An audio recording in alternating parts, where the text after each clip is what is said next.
ईश्वर अल्लाह तेरो नाम सबको सम्मति दे भगवान का सही जो नारा है वो जय सिया राम है। श्री राम नारा है ही नहीं। कि उस समय देश में जो माहौल था वो देश का माहौल एक तरह से डिवाइड का था, क्योंकि एक तरफ दंगा हो रहा था हिंदू मुस्लिम का, और उसी लोगों को मिलाने के लिए जो है ये बनाया गया था और ये गांधी जी गाते थे। इसको गांधी जी का विरोध देखा जाए या फिर अल्लाह के जो नाम का विरोध था उसको देखा जाए, किस रूप में देखा जाए इसको? लोक गायिका देवी ने जैसे ही कहा कि ईश्वर अल्लाह तेरो नाम सबको सम्मति दे भगवान, तो भाजपा के कुछ नेताओं को इससे दिक्कत हो गई, जमकर विरोध हुआ। नौबत यहाँ तक पहुँच गई कि देवी जो लोक गायिका है बिहार की, उसको माफ़ी मांगना पड़ गया।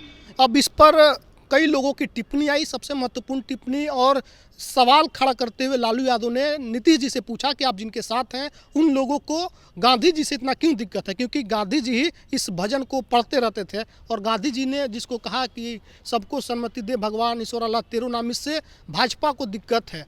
क्यों दिक्कत है भाजपा को ईश्वर अल्लाह के नाम से? देखिए, बिरला हाउस में इसको गांधी जी पढ़ा करते थे आज़ादी के समय। जो बिरला हाउस में के बाहर उनको गोली मार दी गई और उस समय अंदर में ही हो रहा था कि रघुपति राघव राजा राम, पति तपावन सीता राम, ईश्वर अल्लाह तेरो नाम सबको सम्मति दे भगवान। ये लगभग 30 से ज़्यादा भाषा में गाया गया है, 30 से ज़्यादा देशों में गाया जाता है। और जब गांधी जी की जयंती होती है 2 अक्टूबर को, तो ये स्पेशली ये गाया जाता है, क्योंकि उस समय देश में जो माहौल था वो देश का माहौल एक तरह से डिवाइड का था, क्योंकि एक तरफ दंगा हो रहा था हिंदू मुस्लिम का, और उसी लोगों को मिलाने के लिए जो है ये बनाया गया था और ये गांधी जी गाते थे। अब दिक्कत यहाँ हो रहा है कि अब गांधी जी को मानने वाले लोग, नीतीश कुमार बापू टावर बनवाए पटना में। नीतीश कुमार ने कहा कि बापू टावर जाइए, गांधी जी के बारे में जानिए, और गांधी जी के बारे में जो उनका जो प्रार्थना होता है जब उसको गाया जाता है तो लोक गायिका को माफ़ी मांगना पड़ता है। हालांकि पहला चीज़, लोक गायिका को माफ़ी नहीं मांगना चाहिए था। दूसरा चीज़, जब उधर से लोग आते हैं, अश्विनी चौबे आते हैं जो बक्सर से पूर्व सांसद, पूर्व केंद्रीय मंत्री हैं, उन्होंने क्या नारा दिया? जय श्री राम। उन्होंने जय श्री राम नारा दिया। अगर यही से कहते हैं कि लोग सच्चे एक तरह से हो सके कि हिंदू ना हो या एक, हालांकि हमको किसी को सर्टिफिकेट देने की जरूरत नहीं है, उनका सही जो नारा है वो जय सिया राम है। श्री राम नारा है ही नहीं।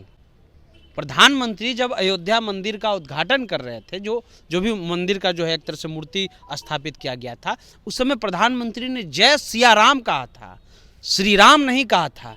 क्योंकि हमारे यहाँ हिंदू धर्म में, जिस धर्म से हम आते हैं, राधे श्याम, सिया राम, गौरी शंकर, ये एक परंपरा है। और सिर्फ आपत्ति ईश्वर अल्लाह तेरो नाम से नहीं है, आपत्ति इससे भी है कि आपने क्या कहा, जय श्री राम, आपको कहना था जय सिया राम।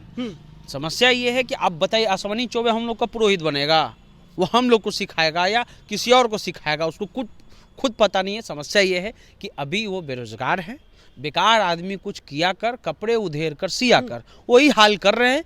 इससे पहले उनका बेटा जो इन पर केस हुआ था, जो भागल चल रहे थे, ठीक है, वो सोचा कि मोहन भागवत ने एक बहुत अच्छी बात बोली, आरएसएस के जो सरसंघचालक है, उन्होंने कहा कि आजकल ये फैशन हो गया है कि जितना ज़्यादा हम हिंदू करेंगे, लोगों को लगता है कि हम नेता बन जाएंगे, और वही चीज़ अश्विनी चौबे भी कर रहे हैं, नेता बनने की जी। कोशिश कर रहे हैं। जब किसान प्रदर्शन कर रहा था तो वहाँ गए नहीं, और जब मंत्री पद उनका टिकट कट गया तो आंसू बहा रहे थे।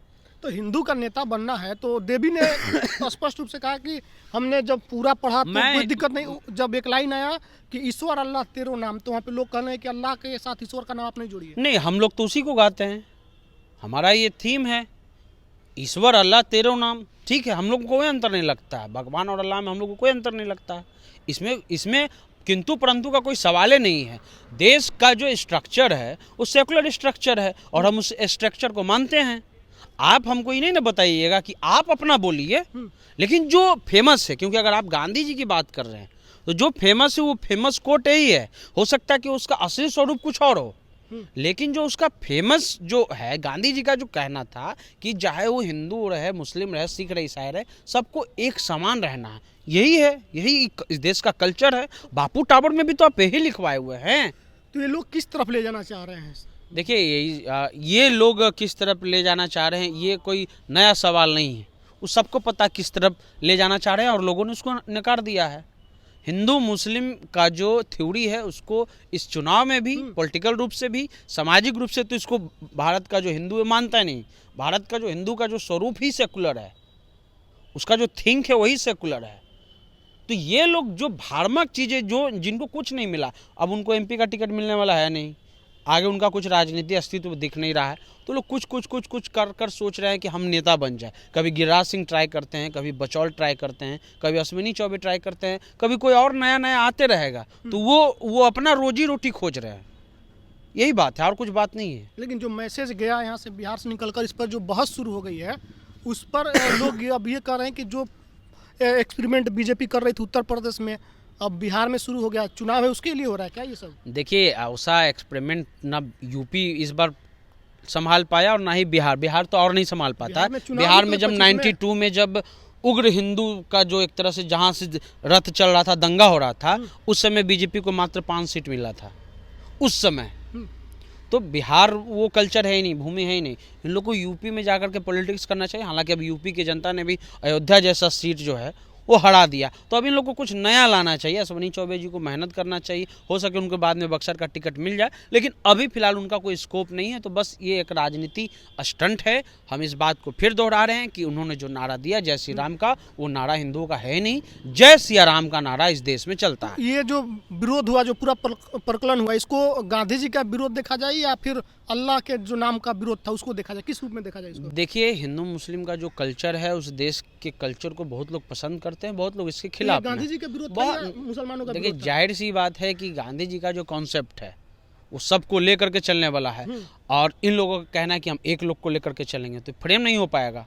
सीधा सा बात है। गांधी जी कह रहे हैं सब की सहमति, और वो कह रहे हैं कि एक वर्ग का, और उस वर्ग में भी वो सब वर्ग नहीं है, उस फ्रेम में भी सब नहीं है, उस फ्रेम में कुछ जातियां हैं, उसी को लोग हिंदू समझते हैं, और बाकी जो जाति क्या है, चोचो का मुरब्बा है, उसको निगल लीजिएगा, वो मेन हिंदू है। तो मेरा पुरोहित अश्विनी चौबे नहीं हो सकता। अगर हम हिंदू हैं तो हमारा पुरोहित मेरा अपना पुरोहित होगा, हम उससे पूजा करवाएंगे, उससे काम करवाएंगे, उससे पूजा करके उसकी जो दक्षिणा हो उसको देंगे।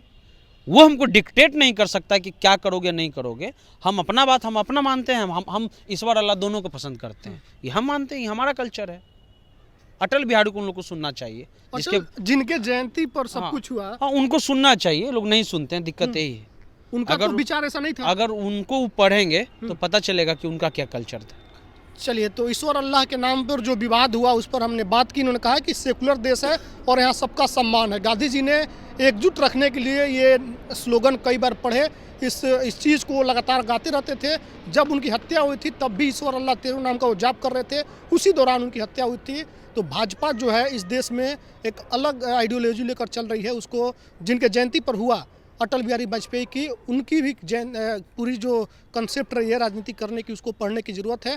और अश्विनी चौबे को लेकर खास तौर पर ये कहा कि अश्विनी चौबे इस वक्त बेरोजगार हैं, ना तो केंद्र में मंत्री है ना सांसद है, तो अपना नेता बनने का प्रयास कर रहे हैं। वीडियो पर आपकी क्या प्रतिक्रिया, कमेंट्स लिखिएगा। धन्यवाद।